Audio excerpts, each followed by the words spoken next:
कृषि कानून पे बड़ी चर्चा हुई। ये कहा गया कि आंदोलन के बारे में बात करी, इन कानूनों में काला क्या है ये हमें नहीं बताया गया। मैं 2-3 बातें उसमें भी बताना चाहता हूं, काला क्या है। आपने कहा 11 राउंड बातचीत की हुई, किसान संगठनों ने कुछ काला नहीं बताया, नजरिए का फर्क है। आप इसको बड़े व्यवसायी के प्रॉफिट मार्जिन के नजरिए से देखते हैं या आप इसको किसान के जीवन मरण जीविका के नजरिए से देखते हैं। कहा गया कि बिन मांगे दिया गया, और बिन मांगे बहुत से कानून दिए गए थे। बाल कानून बिन मांगे दिया गया था, दहेज कानून, ट्रिपल तलाक बिन मांगे, कई बार अच्छे कानून बिन मांगे भी दिए जाते हैं। फर्क है उनमें और इसमें फर्क है। उनमें जिस वर्ग के लिए दिया गया वो वर्ग संघर्ष और आंदोलन के रास्ते पे नहीं आया। बाल कानून लागू हुआ तो दिल्ली को बच्चों ने नहीं घेरा बाल कानून वापस लिया जाए।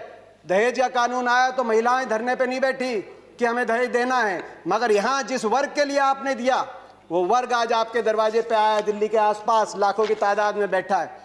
आपने कहा मंडियां, अनुराग जी ने कहा मंडियां खत्म नहीं हुई।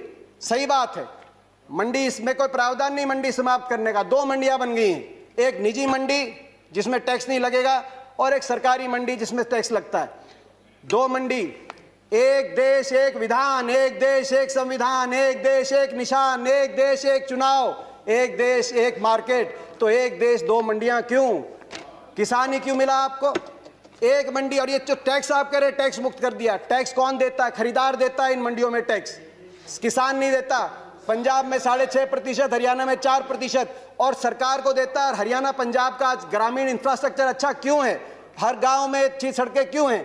क्योंकि ये जो टैक्स जाता है ग्रामीण इंफ्रास्ट्रक्चर और इन मंडियों के और किसानों के विकास के लिए इस टैक्स का इस्तेमाल होता है। इसीलिए आज पंजाब हरियाणा सबसे आगे।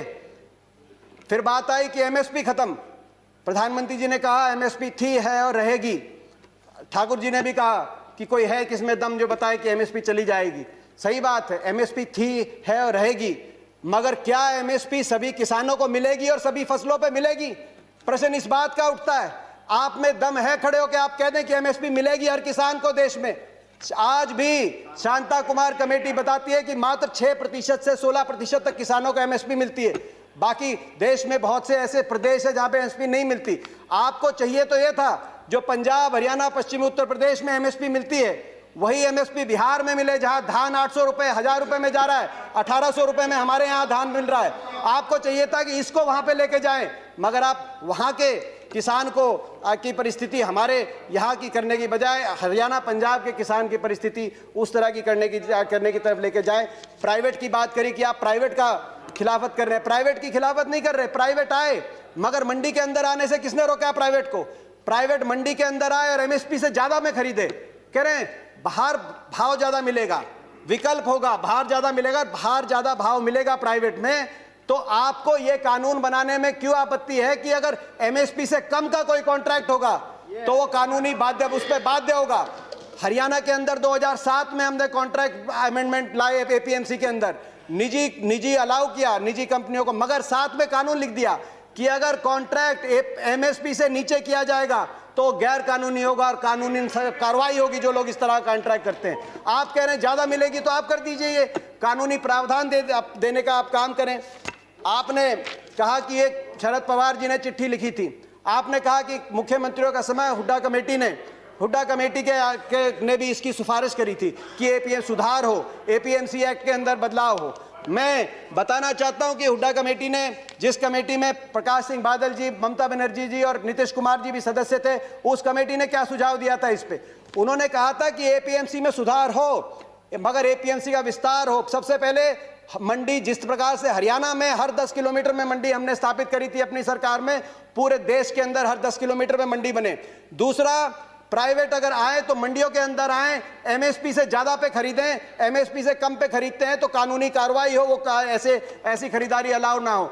तीसरा, एमएसपी की कैलकुलेशन C2 के आधार पे हो, A2 कॉस्ट नहीं, C2 खर्चे के आधार पे एमएसपी कास्ट हो, जो आज किसानों की सबसे बड़ी मांग है। चौथा, एमएसपी जो चौथे उसमें कहा कि कर्जे का जो दर है वो no discussions please, no cross talk, no cross talk, no cross talk. किसी और की बात रिकॉर्ड पे नहीं जा रही है। दीपेंद्र जी कंटिन्यू। ये सिफारिश थी। मैं एक और बात कहना चाहता हूं। एक बात आई कि ओपन मार्केट, फ्री मार्केट अच्छी है। फ्री मार्केट हर चीज के लिए अच्छी नहीं है। मार्केट, अनियंत्रित मार्केट, किसान को आप अमेरिका का उदाहरण उठा के देखिए। अमेरिका में 1/4 लोग कृषि से जुड़े हुए थे आज से 50-60 साल पहले। फ्री मार्केट लेके आए, आज मात्र 1% अमेरिका की जनसंख्या कृषि पे आधारित है। क्या एक कंसेप्ट आया फ्री मार्केट के बाद? गेट बिग और गेट आउट। छोटा किसान सरवाइव नहीं कर पाया बड़े बड़े धन्नाडों के आगे, बड़े बड़े कॉर्पोरेट प्लेयर्स के आगे। आज अमेरिका के अंदर 450 एकड़ की जोत वाला एवरेज किसान के पास, हिंदुस्तान की तो है किसान की एवरेज जोत आज मात्र 1.7 एकड़ है। हमारी तो 50% आबादी कृषि क्षेत्र पर निमंत्रित है। ये कैसा मुकाबला करेंगे बड़े कॉर्पोरेट्स का? गेट बिग और गेट आउट, ये गेट आउट होंगे तो कहां जाएंगे? क्या हमारी अर्थव्यवस्था अमेरिका की तरह? मैं आखिर में अपनी बातें कहते हुए अपनी बात कंक्लूड करना चाहता हूं।